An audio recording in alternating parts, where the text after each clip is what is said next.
Captain Jiwan stood on the bridge of the UES Harmony, watching the green and blue planet of Velthara grow larger on the main screen. Her ship carried enough medical supplies to save millions of lives. This was what humans did best, helping others when they needed it most. "Captain, we're getting signals from the surface," said Lieutenant Sunho at the communications station. "The plague is worse than we thought. They're dying by the thousands every day." Jiwan nodded. She had seen this before. Humans always arrived first when disaster struck. While other species argued about costs and benefits, human ships were already loading supplies and heading to help. It had been this way for 300 years. "Tell Commander Hayek to prepare the medical teams," Jiwan ordered, "and contact Dr. Nari. We'll need her expertise with alien diseases." Down in the medical bay, Dr. Nari was already working. She studied samples of the plague that had killed over 2 million Veltharans in the past month. The disease attacked their nervous system, causing terrible pain before death. But Nari was confident. Human medicine had cured worse diseases before. "This should work," she told her assistant, holding up a small vial of clear liquid. "We can manufacture enough cure for the entire planet within a week." Commander Hayek gathered his relief teams in the shuttle bay. These were volunteers from all branches of human space forces. They would risk their lives to save strangers they had never met. This was the human way. "Remember," Hayek told his teams, "we're not just saving lives today. We're showing the galaxy what humanity stands for. Every person we save, every family we keep together, proves that peace and kindness are stronger than war and hatred." The shuttles launched toward Velthara's surface. Jiwan watched them go and felt proud. Humans had fought terrible wars in their past, but they had learned to be better. They had chosen to be healers instead of destroyers.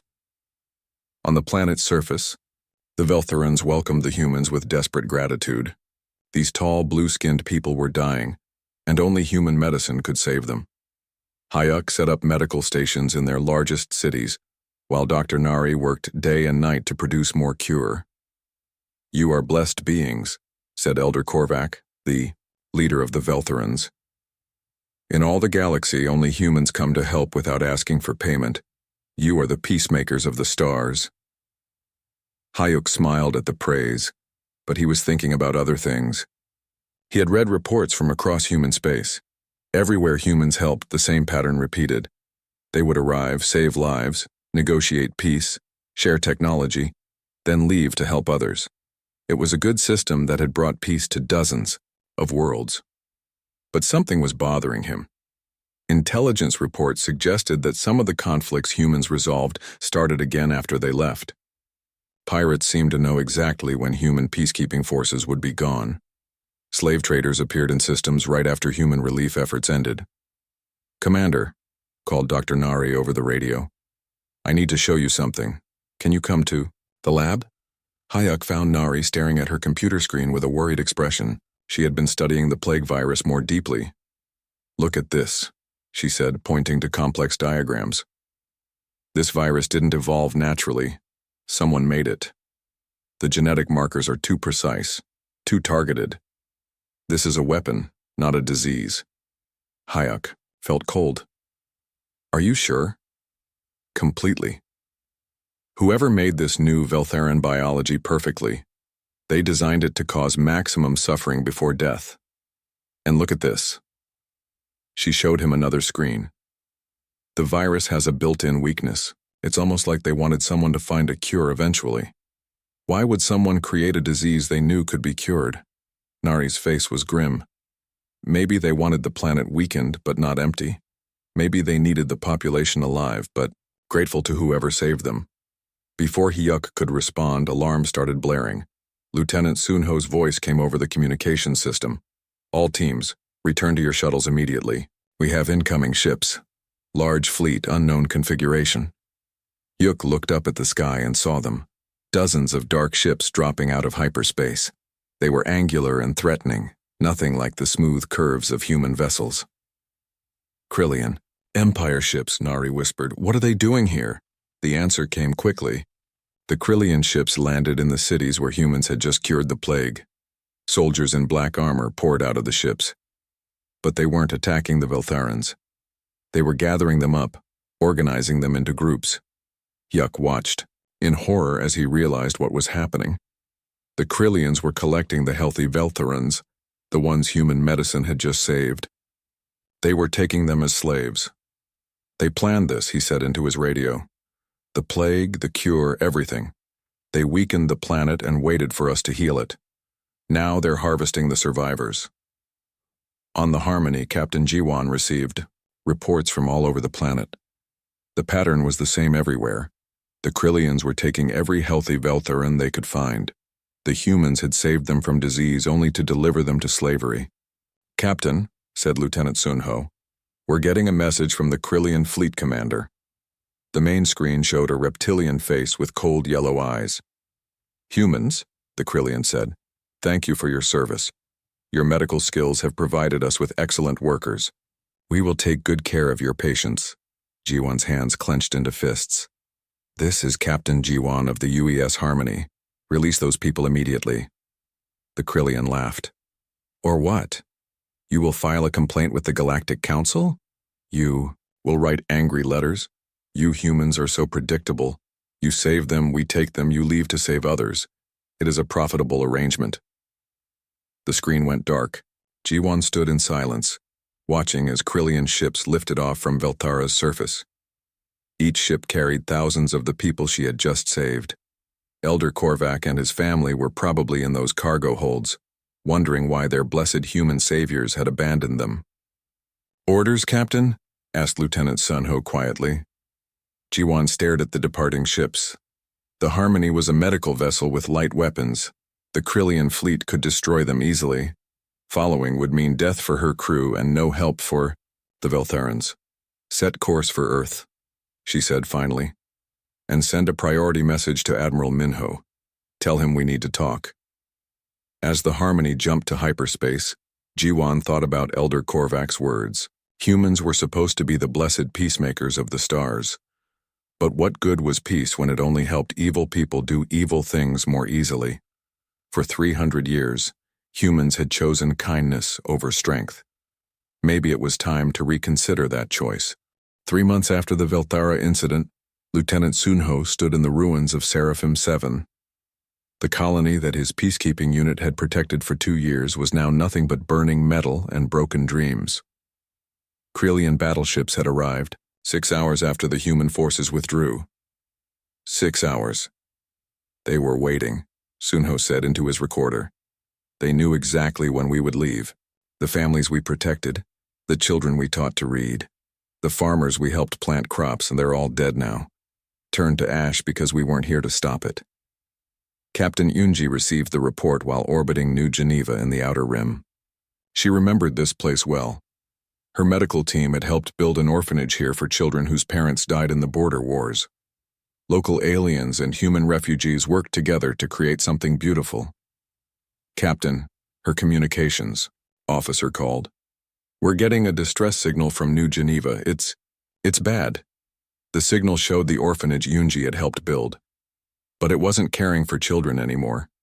The Nexari Syndicate had converted it into a breeding facility. They were using the building where human doctors once healed sick children to create shock troops for their armies. Yunji watched the footage in silence. She could see the playground where she had played with alien children who called her Aunt Yunji. Now it was a training ground where young creatures learned to kill. The medical equipment her team had donated was being used for genetic experiments. How long ago did this happen? She asked. 3 weeks after we left the system, Captain. The Nexari moved in the day after our last patrol ship departed. Back on Earth, Secretary General Bora sat in her office reviewing similar reports from across human space. Every humanitarian mission, every peacekeeping operation, every medical relief effort, they all ended the same way. Humans would arrive, help, leave, and then watch as everything they built was destroyed or corrupted. Representative Do-hyun entered her office carrying a data tablet. His face was pale and his hands were shaking. You need to see this, he said. Intelligence just decoded Nexari communications. They're calling us the preparers. They think we work for them. Bora took the tablet and read the translated messages. Her blood grew cold as she understood what she was seeing. The Nexari considered humans to be their advanced team.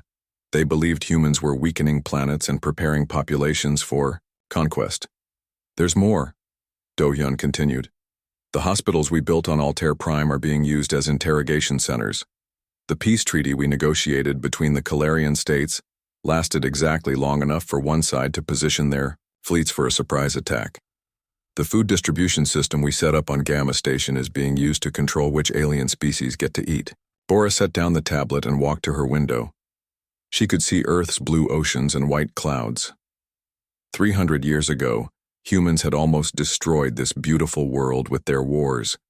They had learned from their mistakes and chosen a better path. But now that better path was being used as a weapon against innocence. How many? She asked quietly. How many what, Secretary General? How many species have we accidentally helped destroy? How many lives have we saved only to deliver them to something worse than death? Do-hyun consulted his tablet. Intelligence estimates that our humanitarian efforts have indirectly assisted in the enslavement of 47 million sentient beings. The number who have died because our peacekeeping efforts allowed enemies to reposition for better attacks is higher. The intercom on Bora's desk buzzed. Secretary General Admiral Minho is requesting an emergency meeting. He says it's about the passenger ship New Hope. Bora's heart sank. The New Hope was carrying 50,000 human civilians and refugees from a dozen species. They were traveling to the new colony on Kepler's Dream, seeking a better life away from the chaos of the border regions. Admiral Minho entered her office looking like he had aged 10 years in the past hour. His uniform was wrinkled and his eyes were red. "They're gone," he said without greeting. "The Void Claw's pirate fleet intercepted them 2 days ago. We just received a broadcast." He activated a hologram projector. The image that appeared made Bora's stomach turn. The New Hope's passengers were crammed into cargo bays while Void Claw pirates tortured them. The camera focused on a human child who couldn't be more than 8 years old. "People of the galaxy," said a voice behind the camera. "This is what happens when you rely on human protection. Look how weak they are. Look how they cry for help that will never come." The broadcast showed aliens and humans being tortured and killed while their screams echoed through the ship. But the worst part was what the pirate leader said at the end.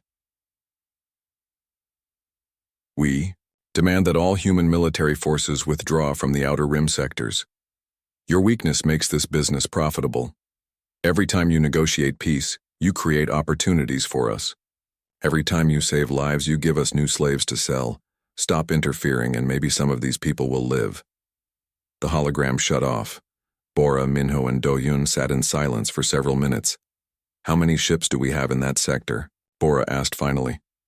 17 medical ships and 5 light patrol vessels," Minho replied. "The pirates have a battle fleet. If we attack, they'll kill the hostages and destroy our ships. And if we don't attack, they'll kill the hostages anyway after they've had their fun. The Void Claws don't leave witnesses." Bora walked back to her window. She thought about the children on the New Hope, about the Veltharans now working in Krillian slave mines, about the orphanage on New Geneva that had become a factory for weapons. She thought about 300 years of human efforts to build a better galaxy, and how every act of kindness had been turned into a tool for evil. "Admiral," she said without turning around, "I want you to activate Project Warheart." Minho's face went white. "Secretary General, that project was sealed for good reason. Those weapons, we built them during the corporate wars, but we never used them because we decided to be better than that." "Were we better?" Bora asked. "Or were we just naive? Every species in this galaxy thinks humans are weak because we choose peace over war. They think our kindness is stupidity and our mercy is cowardice. Maybe it's time to remind them why humans chose to be peaceful in the first place." She turned to face both men. Her expression was calm, but her eyes burned with anger. "For 3 centuries we offered our hand in peace. They took that hand and used it to slap innocent faces. They made us accomplices in their atrocities. They turned our greatest strength into their greatest weapon." Bora walked to her desk and opened a secure drawer. Inside was a key that had not been used in 300 years. "No more," she said, holding up the key. We tried to be saints and they made us into devils. If they want to see what humans are really capable of, then let's show them. Admiral Minho took the key with shaking hands. Secretary General, once we activate those systems, there's no going back. The galaxy will never trust us again. Good, Bora replied. Trust is for equals. Fear is for enemies. And every species that has abused our kindness has just declared themselves our enemy. As Minho left to begin the activation sequence, Bora made an announcement to the Global Assembly. Her words would be remembered for 1,000 years. Citizens of Earth, people of the galaxy, we have spent 3 centuries proving that peace is possible.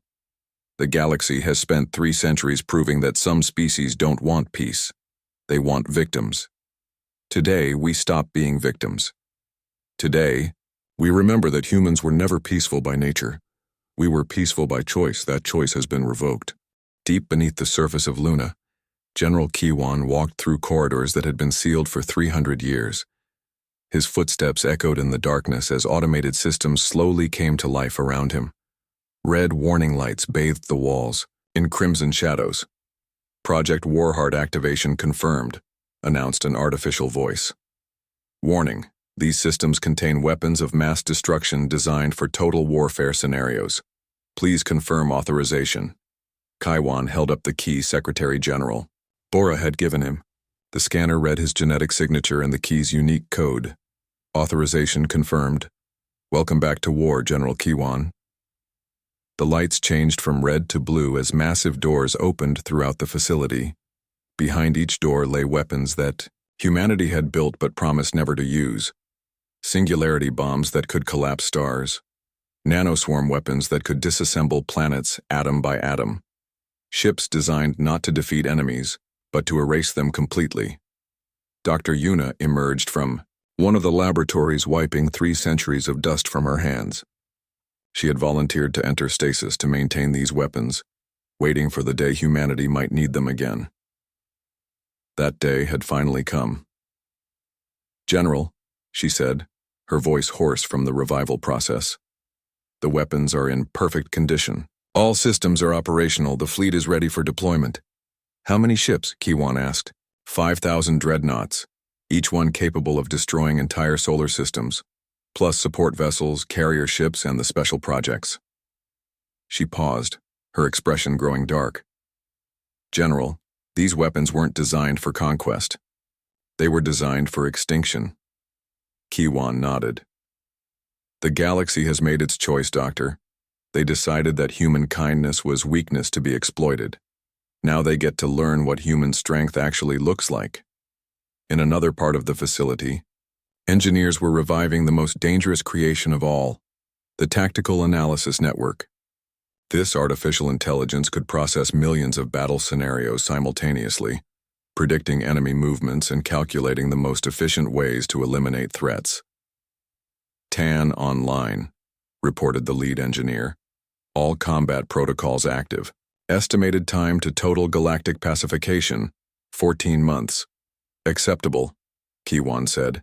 Begin fleet activation sequence. Across human space, similar facilities were coming online. On Mars, weapons factories that had been dormant for centuries began producing ammunition. In the asteroid belt, automated shipyards started building new vessels designed with humanity's hard-learned lessons about alien psychology. Captain Jiwan stood on the bridge of her new ship, the UES Retribution. It was nothing like the medical vessel she had commanded before. This ship was built for one purpose, to end conflicts permanently. Its hull was black metal that absorbed sensor scans. Its weapons could sterilize planets. Captain, said Major Tajin, her new tactical officer. All systems are green. We're ready for the demonstration. Tajin was a veteran of Earth's corporate wars, the brutal conflicts that had nearly destroyed humanity before they chose peace. He had spent 3 centuries in stasis waiting for the day when his expertise in total warfare would be needed again. Good, Jiwan replied. Target selection? The Krillian fleet at Velthara, the same ships that took the people we saved. Intelligence. Reports they're still there processing the slaves. Jiwan felt a cold satisfaction. How poetic.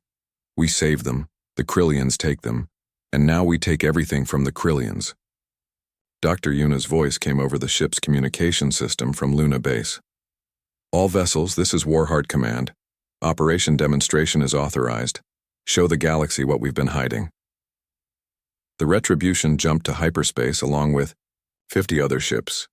But these weren't rescue vessels or medical ships. These were weapons of war built by a species that had learned to kill very, very well. When they arrived at Velthara, the Krillian fleet was exactly where intelligence had predicted. 12 battle cruisers surrounded the planet while smaller ships ferried slaves to processing centers. The Krillians had grown lazy in their success, confident that no one would challenge them. Incoming transmission from the Krillian fleet, reported the communications officer. Put it through, Jiwan ordered. The reptilian face that appeared on screen was familiar, the same Krillian commander who had mocked her 3 months ago. But his expression was different now. He looked worried. Human vessels, you are entering. Krillian territory without permission. Withdraw immediately or face the consequences. Jiwan smiled, but it wasn't a kind expression. This is Captain Jiwan of the UES Retribution. I have a message for you from humanity. Speak quickly, then leave. The message is very simple, Jiwan said. We're done being nice. The communication ended. Major Tajin looked at his captain expectantly. Begin demonstration protocol, Jiwan ordered. What happened next lasted exactly 37 minutes. The human ships didn't just attack the Krillian fleet. They methodically destroyed every piece of Krillian technology in the system. Battle cruisers were torn apart by weapons that fired contained black holes. Space stations were dissolved by nanoswarms that ate metal and plastic. But the humans didn't stop there. They targeted every Krillian installation on the planet's surface, military bases, civilian cities, industrial centers. Everything that could support future Krillian operations was eliminated with surgical precision. Captain, said Commander Hyuk, who had been transferred to the Retribution as Chief of Operations. The Krillian military assets are destroyed, but there are civilian populations down there. Families, children. Who will grow up to be soldiers? Enslavers, Jiwan replied coldly. The galaxy taught us that mercy is weakness. We're teaching them what human warfare actually looks like. The demonstration ended with the complete sterilization of every Krillian presence in the system. The only survivors were the Veltharan slaves, who were freed and evacuated to safety. But they looked at their human rescuers with fear instead of gratitude. These weren't the gentle healers they remembered. Admiral Minho coordinated similar operations across 12 star systems simultaneously. Each attack followed the same pattern: total elimination of enemy forces and infrastructure. No survivors, no prisoners, no mercy. The Nexari Syndicate tried to respond with their own fleet, but human technology was centuries ahead of anything they possessed. Singularity weapons created gravity wells that tore their ships apart at the or molecular level. Their crews had enough time to understand what was happening before they died. Sir, reported the intelligence officer aboard Admiral Minho's flagship. We're receiving surrender requests from 17 different species. They're all offering to release their slaves and disband their military forces. Too late, Minho replied. They had 3 centuries to make that choice. They chose differently. Continued the operation. On Earth, Secretary General Bora watched the reports come in. World after world fell to human forces with minimal resistance. The technology gap was so vast that most conflicts weren't battles. They were exterminations. Dr. Yuna entered her office carrying a tablet full of battle reports. Secretary General, the demonstration phase is complete. Enemy forces in the target zones have been eliminated with 99.7% effectiveness. Our casualties are negligible. Negligible? 43 wounded, no deaths. The enemy never got close enough to hurt us. Bora nodded. She felt no satisfaction in the victory, only grim necessity. What's the galactic response? Terror, mostly. Several species are broadcasting surrender messages. Others are evacuating their border worlds. The Altarian Republic has requested a meeting to discuss alliance terms. And the slaves? The prisoners? We've freed approximately 2 million beings from various forms of captivity. Most are grateful, but Dr. Yuna hesitated. But they're afraid of us now. Yes. They see us as liberators, but also as something too powerful to trust. Bora walked to her window again. The view was the same, but everything else had changed. Humanity had kept its technology hidden for 3 centuries, pretending to be weak so the galaxy could live in peace. But the galaxy had mistaken restraint for helplessness. Doctor, what's our next target? The Void Claw's pirate fleet. They still have the hostages from the New Hope. How long until we reach them? 6 hours. But General, there might not be any hostages left to save. Bora's expression hardened. Then we make sure there are no pirates left to kill anyone else. The Void Claw's pirate base was hidden in an asteroid field at the edge of known space. For 50 years they had used this location to raid shipping lanes and capture slaves. They thought the asteroids made them safe from retaliation. They were wrong. Captain Jiwan stood on the bridge of the Retribution, watching her tactical display. The pirate fleet was spread throughout the asteroid field, 30 ships of various sizes, all of them modified for raids and torture. Intel suggested the hostages from the New Hope were being held on the largest vessel. Captain, said Major Tajin, we have a problem. The pirates are threatening to kill all hostages if we attack. They're broadcasting live footage of the executions. On the main screen, G1 could see human and alien prisoners being tortured while pirate voices laughed in the background. A small human girl, maybe 7 years old, was crying for her mother while a Void Claw pressed a knife to her throat. Sir, Commander Hayek said quietly, maybe we should try negotiation. We could offer to trade something for the hostages. G1 looked at him with cold eyes. Negotiation is what got us here in the first place, Commander. 3 centuries of negotiation taught the galaxy that humans are soft. Time for a new lesson. She turned to her weapons officer. Target all pirate vessels simultaneously. Full power. Captain, the hostages. We'll die anyway, Jiwan interrupted. The Void Claws don't leave witnesses. But after today, no pirate fleet will ever think they can threaten human civilians again. The attack began with a spread of singularity torpedoes. Each weapon created a tiny black hole that consumed whatever it touched. The largest pirate ship, the one holding the hostages, was the first target. It was gone in seconds, along with everyone aboard. Commander Hugh watched in horror. Captain, we just killed 50,000 innocent people. No, Jiwan replied calmly. The pirates killed them when they decided to use them as shields. We just made sure it was the last time anyone would make that mistake. The rest of the pirate fleet lasted less than 10 minutes. Human weapons technology was so advanced that the asteroid field itself became a weapon. The same rocks the pirates had used for protection became projectiles fired at near light speed. When it was over, there was nothing left but debris and radiation. Send a message to all known pirate organizations, Jiwan ordered. Tell them that anyone who harms human civilians will face complete extinction. No negotiations, no mercy, no survivors. Admiral Minho coordinated the broader campaign. From his flagship, human forces were moving through the galaxy like a cleansing fire, eliminating every threat to galactic peace. But they weren't conquering. They were sterilizing. Sir, reported his intelligence officer, the Nexari Syndicate is attempting to regroup in the Keller system. They're using civilian populations as human shields. Unacceptable, Minho replied. Deploy the neural disruptors. The neural disruptors were Dr. Yuna's most disturbing creation. They were weapons that targeted specific brain patterns, affecting only the intended species while leaving others unharmed. A human ship could fly through a mixed population and kill only the Nexari while leaving civilians untouched. Sir, this technology, it's essentially biological warfare. The Nexari used biological weapons on the colonies they raided, Minho said coldly. They experimented on children. They deserve to experience their own methods.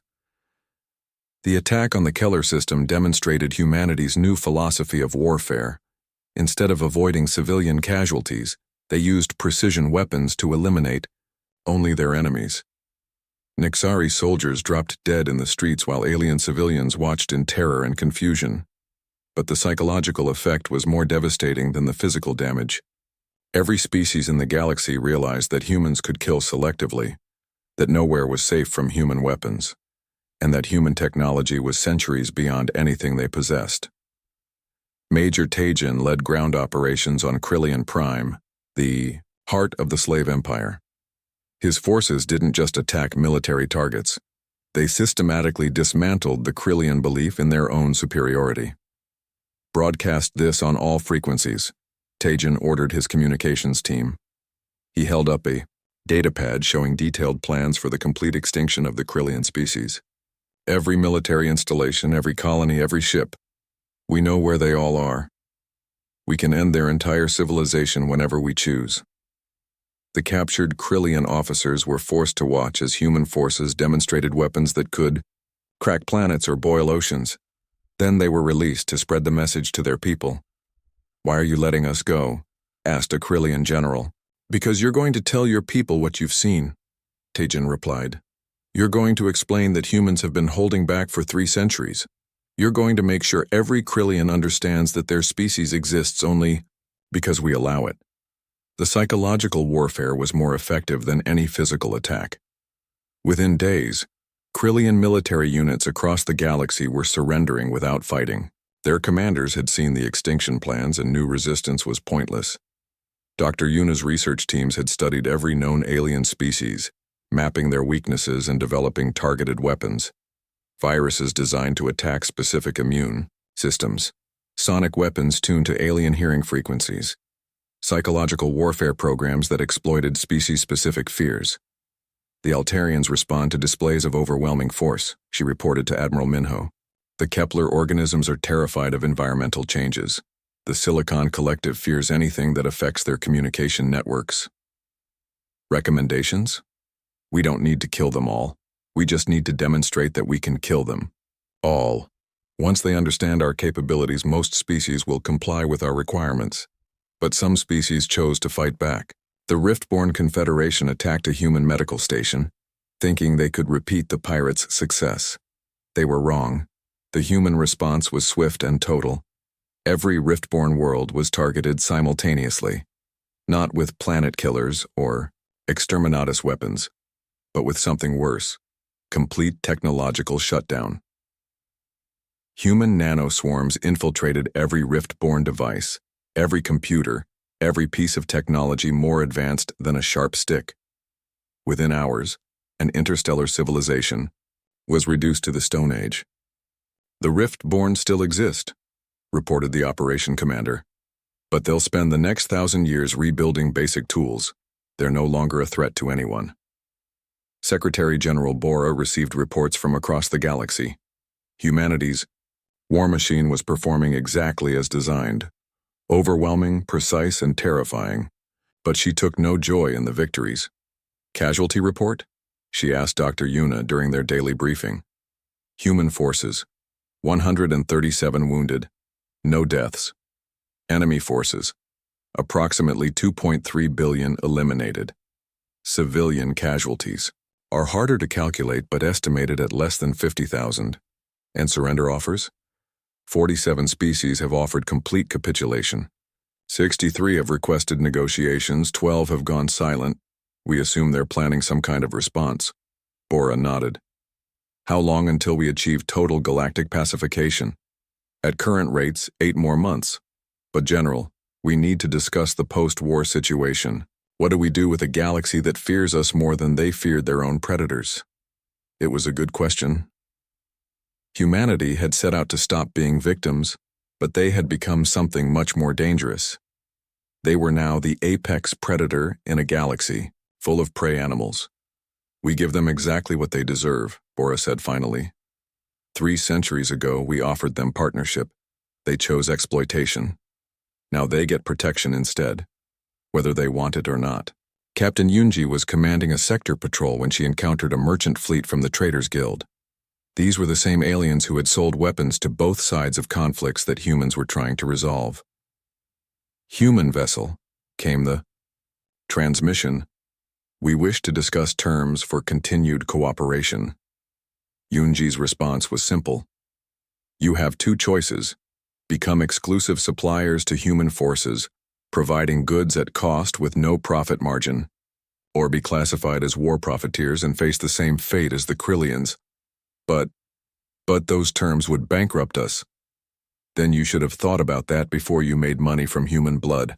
The Traders Guild chose cooperation. Like every other species, they realized that survival was more important than profit.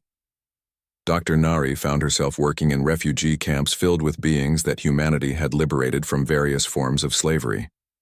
But instead of gratitude, she saw fear in their eyes. They're afraid of us, she told Commander Hayuk during one of his visits. Good, he replied. Fear keeps them honest. Love made them think they could use us. Nari looked out at the camp where thousands of freed slaves were receiving medical care and food. Is this really better? We saved them, but now they're afraid to look us in the eye. Hayuk was quiet for a long moment. Ask me again in 50 years, he said finally. When their children grow up in a galaxy where slavery doesn't exist because everyone is too terrified to try it. 2 years after the war began, the galaxy looked very different. Secretary General Bora stood in what used to be the Galactic Council chambers, now renamed the Human Administration Center. The curved walls that once hosted debates between equals now displayed star maps showing human patrol routes and controlled territories. Status report, she requested from Admiral Minho, who had become her chief military advisor. Galactic pacification is 97% complete, Minho reported. The Krillian Empire no longer exists. The Nexari Syndicate has been dissolved. 43 predatory species have been eliminated or relocated to quarantine zones. The remaining populations have accepted human authority. Bora nodded. It had taken 2 years to reshape the galaxy, but the results were undeniable. For the first time in recorded history, there were no active slave markets, no pirate raids, and no genocidal wars. Peace had been achieved through overwhelming force. What about the surrender terms? All surviving species have accepted the new compact. They maintain local government over their own worlds, but all interstellar activities must be approved by human authorities. Military forces are limited to planetary defense only. Any species that violates the terms faces immediate extinction. Ambassador Jiho entered the chamber carrying reports from the diplomatic corps. As one of the few humans who still believed in negotiation, he had been tasked with managing relationships with compliant species. Secretary General, he said, the Altarian Republic has requested a formal alliance treaty. They want to become junior partners in the new galactic order. Why? Bora asked. They claim they never exploited human kindness and want to prove their good intentions. Also, they're terrified that we'll classify them as a threat. Bora considered this. The Altarians were one of the few species that had never abused human trust. Their scientific knowledge could be useful, and they had a history of peaceful cooperation. Grant them protected status, she decided. They can maintain their government and military, but under human oversight. They'll serve as an example of what cooperation looks like. Captain Yunji was patrolling the former Nexari territories when her sensors detected a small trading fleet. These were Vorthak merchants, insectoid creatures who had once sold weapons to both sides of every conflict humans tried to resolve. Incoming transmission, reported her communications officer. The lead Vorthak appeared on screen, his compound eyes reflecting fear. Human commander, we request permission to continue our trade route. Denied, Yunji replied coldly. The Vorthak consortium is classified as war profiteers. You sold weapons that killed human peacekeepers. Please, we can offer compensation. Rare minerals, advanced technology, anything you desire. Yunji's expression didn't change. You have one choice. Become exclusive suppliers to human forces. No profit margins, no competing customers, no weapon sales to anyone except us. Accept these terms or face extinction. The Vorthak's antennae twitched with distress. Those terms would destroy our economy. Your economy was built on human blood. Time for a new business model. The Vorthak accepted. Thak, like every other surviving species, They learned that existence was more important than independence. Dr. Nari worked in the medical centers that had been established on former slave worlds. These facilities treated millions of beings who had been freed from various forms of captivity. But the work was harder than she expected. "They're grateful," she told Commander Hayek during one of his inspections, "but they're also terrified. They know we could eliminate them as easily as we eliminated their captors." Hayek looked out at the patients receiving treatment. Aliens of dozens of species were being healed by human medicine, but they flinched whenever human staff approached them. "Fear is better than slavery," he said simply. "At least now they're alive to be afraid." Is this really what we wanted? A galaxy that sees us as monsters? We wanted a galaxy where innocents don't suffer. Mission accomplished. Dr. Yuna presented her final analysis to the Human Council. Her research had mapped every known species and evaluated their threat potential. Current galactic stability is at 98%, she reported. No species possesses technology capable of threatening human interests. No military force can challenge human authority. No trade organization can operate without human approval. "Resistance movements?" asked General Kiwan. 17 active groups, all monitored and contained. Most are more focused on survival than rebellion. The few that attempt violence are eliminated before they can cause damage. Secretary General Bora reviewed the reports with mixed feelings. Humanity had achieved everything they set out to accomplish. The galaxy was peaceful, stable, and safe, but it was also ruled by fear rather than respect. "What about the next generation?" she asked. "The children growing up under human authority?" "Preliminary studies suggest they're adapting well," Dr. Yuna replied. "Children who grow up knowing humans are in charge seem to accept the situation more easily than their parents. Within 50 years, human authority will be seen as natural rather than imposed." Major Tajian brought reports from the education centers that had been established on every populated world. Human instructors were teaching alien children about history, science, and proper behavior.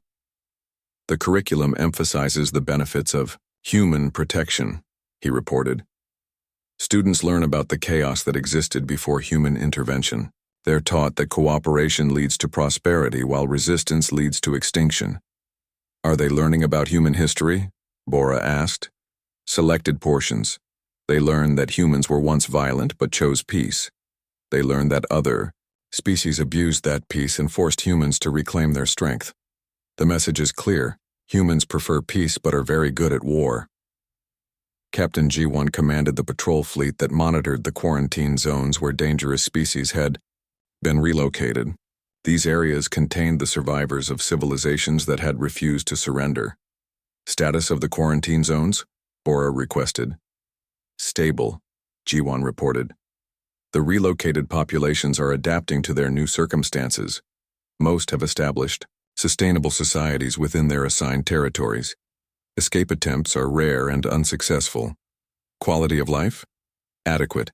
They have sufficient resources for comfortable survival, but no technology that could threaten galactic security. Some groups have requested permission to rejoin galactic society under human authority." "Denied," Bora said immediately.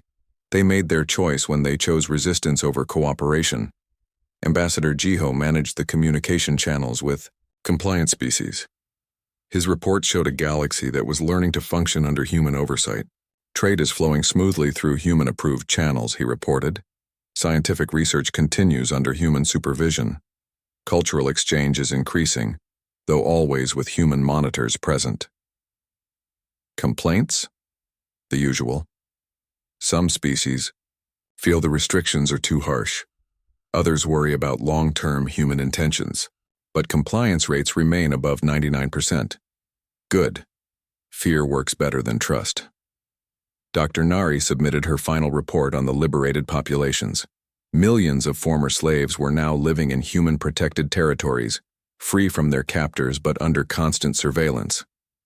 "The freed populations are generally healthy and productive," she wrote. "However, psychological studies show elevated stress levels related to uncertainty about their future status. Many express concern about whether humans see them as people or pets." Commander Hugh read the report and felt a moment of doubt. Had humanity become the protectors they claimed to be? Or had they simply replaced one form of control with another? But then he remembered the Veltharans dying of artificial plague, the children tortured on the New Hope, the orphanage converted into a weapons factory. The galaxy had made its choice 3 centuries ago, when it decided to exploit human kindness. Secretary General Bora stood at her window looking out at Earth's peaceful sky. She wore the title of Supreme Commander of Human Space now, though she still preferred her old position as Secretary General. The view was the same, but everything else had changed. The galaxy was safe. Slavery had been eliminated. Piracy was extinct. Genocidal wars were impossible. Children of all species could grow up without fear of being captured or killed by predators, but they grew up with a different fear. The fear of the species that had made that safety possible. Was it worth it? She asked herself quietly. The answer came from her communication system. Reports from across the galaxy showed crime rates at historic lows, trade flowing smoothly, scientific advancement proceeding at unprecedented rates. Billions of beings were living better lives than they had ever known. The cost was their freedom, but freedom had never protected them from slavery or death. Bora made her decision. She activated the communication system that connected her to every human ship, station, and colony in the galaxy. Citizens of humanity, she broadcast, 2 years ago, we set out to stop being victims. We have succeeded. The galaxy is now under human protection. We did not choose this responsibility, but we will not abandon it. She paused, thinking about the children playing under human guard on former slave worlds. Some call us conquerors. Others call us saviors. We are neither. We are gardeners, and the galaxy is our garden. We will nurture what grows well and remove what threatens the harvest. The broadcast ended.